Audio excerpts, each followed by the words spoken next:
जय माता दी। आप सभी को चैत्र नवरात्रि के चौथे दिन की हार्दिक शुभकामनाएं। नवरात्रि के चौथे दिन मां भगवती के कूष्मांडा रूप की पूजा की जाती है और मां कूष्मांडा की पूजा करके रोग शोक दूर होने का आशीर्वाद मिलता है, आयु और यश में वृद्धि होती है। देवी कूष्मांडा को अष्टभुजा देवी भी कहा जाता है। कूष्मांडा का अर्थ है कुम्हड़ा और मां को बलियों में कुम्हड़े की बलि सबसे अधिक प्रिय है। प्रिय भक्तजनों, आज की इस वीडियो में आप जानेंगे मां कूष्मांडा की संपूर्ण पूजा विधि, शुभ मुहूर्त, प्रिय भोग और मंत्रों के बारे में। आज दिनांक है 22 मार्च, दिन रविवार, और आज चैत्र मास के शुक्ल पक्ष की प्रतिपदा तिथि रात 9:16 पर समाप्त होगी। इसके बाद में पंचमी तिथि प्रारंभ होगी। ब्रह्म मुहूर्त सुबह 4:55 से 5:43 तक रहेगा।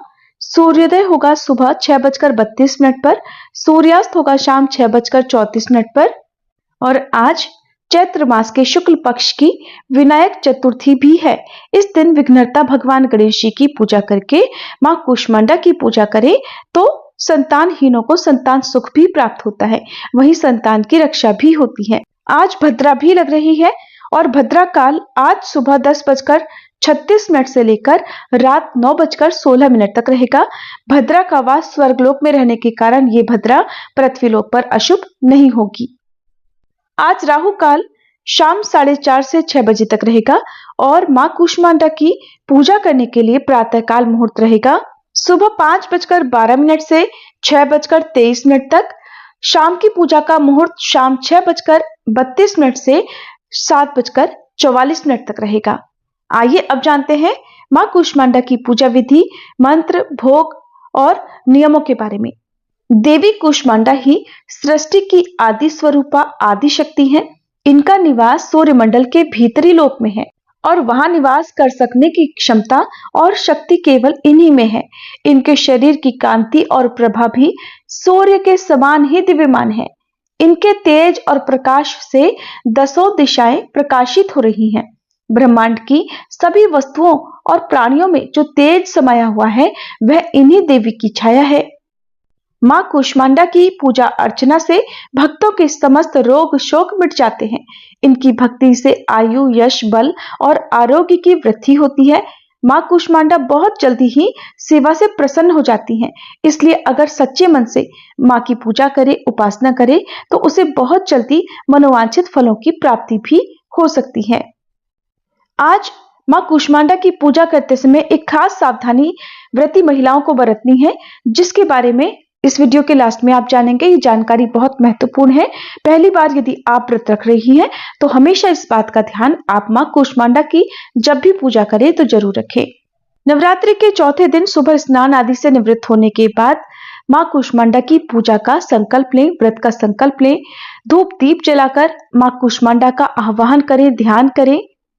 मां का प्रिय रंग पीला और नारंगी है, इसलिए इस रंग की सामग्री पूजा में अवश्य रखें। मां कूष्मांडा को कुम्हड़े की बलि बहुत प्रिय है। कुम्हड़ा पेठे को कहते हैं। कुम्हड़े में कई बीज होते हैं। हर बीज में एक पौधे को जन्म देने की क्षमता होती है। इसी तरह मां कूष्मांडा के अंदर भी सृजन की शक्ति है और उन्होंने ही पूरे ब्रह्मांड की रचना की है। तो ऐसे दंपत्ति जिन्हें संतान सुख प्राप्त नहीं है, वे कूष्मांडा मां की सच्चे मन से पूजा करें तो उन्हें भी संतान सुख प्राप्त हो सकता है।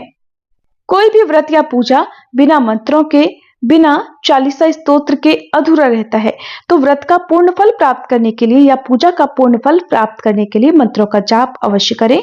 और नवरात्रि के चौथे दिन श्री दुर्गा सप्तशती का पाठ करने के लिए आज के दिन अध्याय 5, 6, 7 और 8 इन 4 अध्यायों का पाठ करना चाहिए और जिसके शुरुआत में श्री दुर्गा कवच, अर्गला और कीलक स्तोत्र का पाठ भी नियमित रूप से करना चाहिए। सबसे अंत में मंत्रों का जाप करते हुए श्री दुर्गा चालीसा का पाठ करें, मां कूष्मांडा की कथा सुने और उसके बाद कपूर जलाकर आरती उतारें और मां को आज के दिन भोग में सफेद साबुत पेठा अर्पित करें। आसपास के किसी मंदिर में भी आप पेठा अर्पित कर सकते हैं, जिसे कुम्हड़ा कहते हैं। और इसके अलावा आज के दिन मां को भोग में पेठे की मिठाई आप अवश्य अर्पित करें।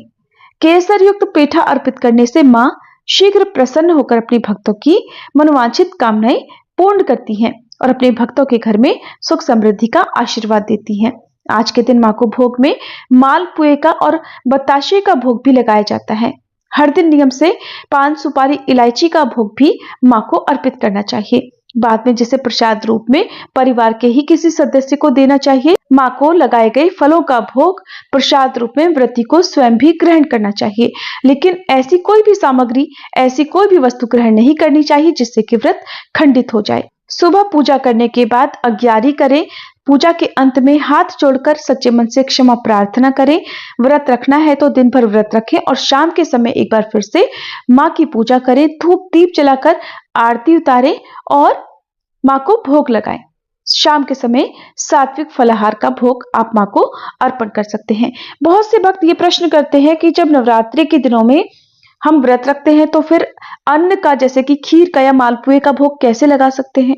तो ऐसा मानना है कि व्रत तो हम भक्त लोग रखते हैं, माता रानी को तो हम भोग समर्पित करते हैं, इसलिए नवरात्रि के दिनों में सात्विक भोजन का या फिर खीर का, मालपुए आदि का भोग हम माता को अर्पित कर सकते हैं, क्योंकि व्रत हम माता रानी को प्रसन्न करने के लिए रख रहे हैं। बाकी आपकी श्रद्धा है, आप जैसा चाहें वो अपनी श्रद्धा के अनुसार भी कर सकते हैं। आइए जान लेते हैं मां कूष्मांडा के मंत्रों के बारे में। जैसा कि आपको हमेशा बताते हैं कि नवरात्रि में हर दिन नियम से नव दुर्गा कवच का पाठ भी करना चाहिए, जो कि इस प्रकार है। प्रथमं शैलपुत्रीं च द्वितीयं ब्रह्मचारिणी तृतीयं चंद्रघंटेति कूष्मांडेति चतुर्थकं पंचमं स्कंदमातेति षष्ठं कात्यायनीति च सप्तम कालरात्रीति महागौरीति चाष्टम नवम सिद्धिदात्रीं च नवदुर्गा प्रकीर्तितः। मां कूष्मांडा की पूजा का मंत्र ओम देवी कूष्मांडाय नमः। प्रार्थना मंत्र सुरा संपूर्ण कलशम रुधिराप्लुतमेव च दधानाम हस्तपद्माभ्यां कूष्मांडा शुभदास्तु मे।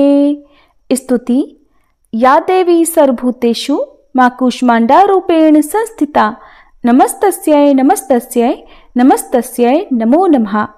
प्रिय श्रोताओं, अब आपको उस गलती के बारे में बताने जा रहे हैं जो कि आपको आज के दिन करने से बचना चाहिए, क्योंकि अगर ऐसा हुआ तो आपका व्रत खंडित भी हो सकता है, मां कूष्मांडा नाराज भी हो सकती हैं। खासकर महिलाओं को आज के दिन ध्यान रखने की आवश्यकता है कि आज के दिन आप अपने हाथ से चाकू लेकर एक भरा पूरा गोल कद्दू या पेठा ना काटें।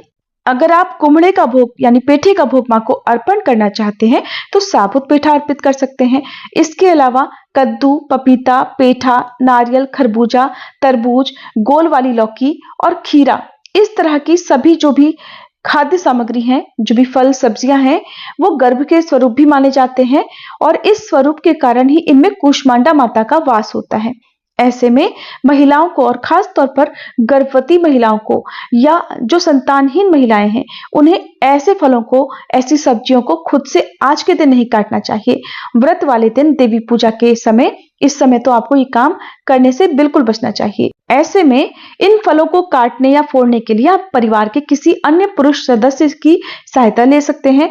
उनसे इन फलों पर एक चीरा लगवा सकते हैं या उनसे कटवा सकते हैं, या फिर दुकान से लाते समय आप दुकानदार से ही इसके टुकड़े या फिर चीरे लगवाकर घर लेकर आएं। आज के दिन मां कूष्मांडा की पूजा करने के लिए अगर आप सब्जी बना रहे हो, घर के लिए सब्जी बना रहे हो, तो ध्यान रखें कि खुद से इस तरह की कोई भी फल या सब्जी काटने से आप जरूर बचें।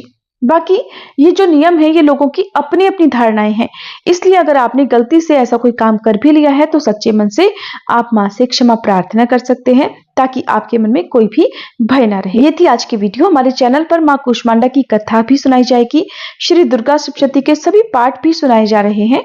अगर आपको सुनना पसंद हो तो हमारे चैनल पर इन कथाओं को जरूर सुनिएगा।